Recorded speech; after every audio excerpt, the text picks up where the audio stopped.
জ্বালিয়ে ফেলে, গুনাহ মানুষের চোখ নষ্ট করে দেয়, গুনাহ মানুষের অন্তর নষ্ট করে দেয়, কসা বানিয়ে দেয়। গুনাহ তোমার বিবেককে নষ্ট করে দেয়, গুনাহ তোমার আমলনামা নষ্ট করে দেয়, গুনাহ তোমার হায়াতের বরকত গুলিয়ে দেয়, গুনাহ তোমার জেহেন শক্তি নষ্ট করে দেয়, গুনাহ তোমার অল্প বয়সে বৃদ্ধা করে ফেলে। কথা বলেন ঠিক কিনা? এজন্য গুনাহর সাথে আপনার আমার কোনো সম্পর্ক নাই। গুনাহ করতে কার না মনে চায়, অপরাধ করতে কার না মনে চায়? শয়তানের কাজ যেহেতু মজাই তো লাগবে, ঠিক কিনা? নেট করার জন্য হায়াত চাইলেও আল্লাহ কি দেয়? সওয়াব দেয়। এই কারণে যেহেতু রমজান মাস আমাদের সামনে, কিন্তু মাঝে মাত্র আর একটি মাস আছে, শাবান মাস। শাবানের পরে রমজান মাস।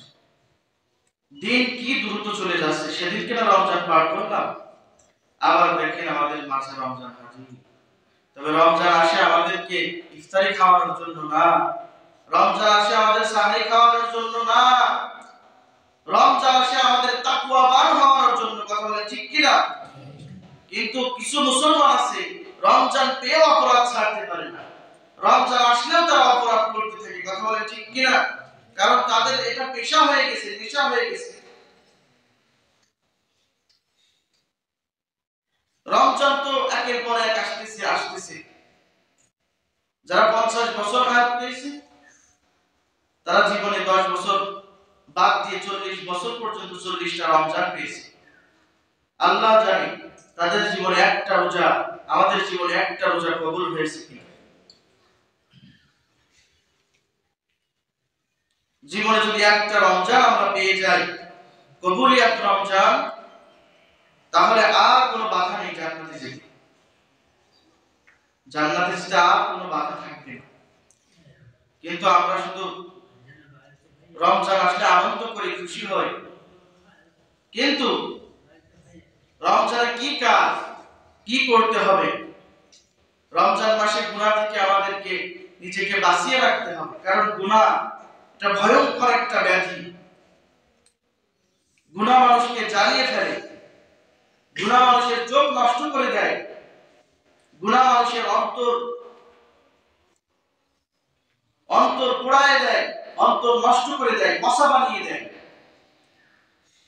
গুনাহ তোমার বিবেককে নষ্ট করে দেয়, গুনাহ তোমার আমলনামা নষ্ট করে দেয়, গুনাহ তোমার হায়াতের বরকত গুলিয়ে দেয়, গুনাহ তোমার জেহেন শক্তি নষ্ট করে দেয়, গুনাহ তোমার অল্প বয়সে বৃদ্ধা করে ফেলে। কথা বলেন ঠিক কিনা? এজন্য গুনাহর সাথে আপনার আমার কোনো সম্পর্ক নাই। গুনাহ করতে কার না মনে চায়, অপরাধ করতে কার না মনে চায়? শয়তানের কাজ যেহেতু মজাই তো লাগবে, ঠিক কিনা? তবে গুনাহ যদি ছাড়া যায় সে আল্লাহর ওলি হয়ে যাবে। কথা বলেন ঠিক? যত বুজুর্গ পৃথিবীতে গেছে গুনাহ ছেড়েছে। গুনাহ ধরে রেখে কেউ বুজুর্গ হতে কোনোদিন পারবে না। আর আমাদের সবচাইতে সমস্যা বেশি, আমরা গুনাহ করি, বেশি বেশি গুনাহ করি আর তওবা করি। প্রতিদিন গুনাহ করছি আমরা, কিন্তু তওবা করি না। আর আগের মানুষরা গুনাহ হয়ে যাওয়ার সাথে সাথেই তারা আবার তওবা করে নিত। আর আমরা গুনাহ করছি, গুনাহ বোঝা আমাদের মাথায় চাপছে, আমরা নিচু হচ্ছি, কিন্তু এটার পরিত্রাণ কিভাবে তওবা পাওয়া যায়, আল্লাহর মাগফিরাত চেয়ে তার কাছ থেকে কিভাবে মাপ নেওয়া যায়, এটার ফিকির, এটার চিন্তা আমাদের সমাজের মুসলমানদের আজকে নাই। কথা বলেন ঠিক কিনা? এজন্য আমরা আল্লাহর কাছে প্রিয় পছন্দের মানুষ হতে পারছি। গুনাহ ছাড়তে হবে। গুনাহ যেমন নিজের জীবনটা ধ্বংস করে ফেলে, তেমনি ভাবে আয় রোজগারে বরকত নিয়ে দেয়। গুনাহ মানুষকে ভালো কাজে আর ডাকে না। গুনাহ করার পরে মানুষ খারাপের দিকে বেশি ধাবিত হয়। গুনাহ করতে করতে মানুষের অন্তরে একটা, এই বাম পাশে গোষ্ঠের টুকরা আছে, তার নাম হলো কলব বা অন্তর। মানুষ যখন অপরাধ করে, গুনাহ করে, কিন্তু ক্ষমা চায় না, সকালে গুনাহ করছে, আবার দুপুরে, আবার সন্ধ্যায়, আবার রাত্রে গুনাহ করতেই আছে। অপরাধ থেকে সে আল্লাহর কাছে একবার বলে না, মালিক অপরাধ করে ফেলেছি, ক্ষমা করে দাও, এ কথা বলে না। গুনাহ কালি জমতে জমতে এই পরিচ্ছন্ন কলবটা এক সময় অপবিত্র হয়ে যায়, এত অপবিত্র হয়ে যায় যে তখন আর ভালো কাজ, ভালো জিনিস তার চোখে আর পড়ে না, খারাপ জিনিসটাই চোখে পড়ে। কথা বলেন ঠিক কিনা? এজন্য ইবাদতে কোনো মন মানসিকতা নেই।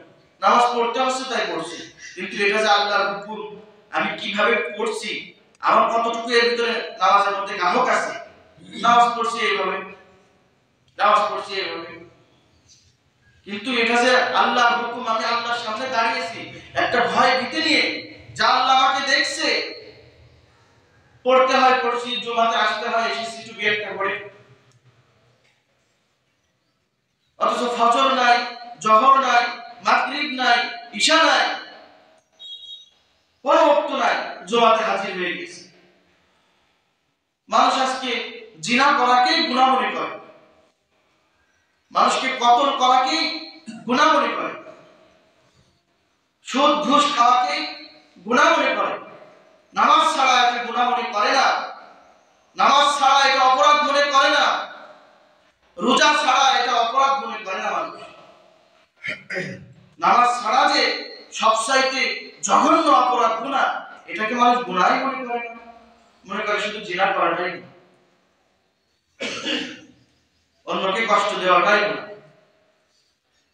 নামাজ ছাড়া যে কত বড় গুনাহ এটা মানুষ জানে না। গুনাহ করলে সরকার এই সংসারের মধ্যে আয় রোজগার কমে যায়, বরকত থাকে না, কোনো বরকত পাবেন না। টাকা ইনকাম করবেন ঠিক, তবে কোন দিক থেকে যে চলে যাচ্ছে টাকা, বরকত আপনি পাচ্ছেন না। গুনাহর কারণে মানুষের বরকত কমে যায়, হায়াতের মধ্যে সংকীর্ণতা চলে আসে। সে যদি বাঁচে 60 বছর, গুনাহ করতে করতে তার হায়াতে 5 বছর কেটে যাবে। গুনাহ করলে মানুষের 2 সেকেন্ড করে, 1-2 মিনিট করে একটা অপরাধ করলে, জিনা করলে হাদিসে আছে যে 2 মিনিট করে তার হায়াত থেকে চলে যায়। আজকে নতুন শুনলে তার হায়াত থেকে 2 মিনিট করে কেটে নেওয়া হয়। আমরা মনে করছি গুনাহ করছি বেঁচে থাকবো, পরে তওবা করব। এজন্য গুনাহর সাথে আমাদের সম্পর্ক নাই।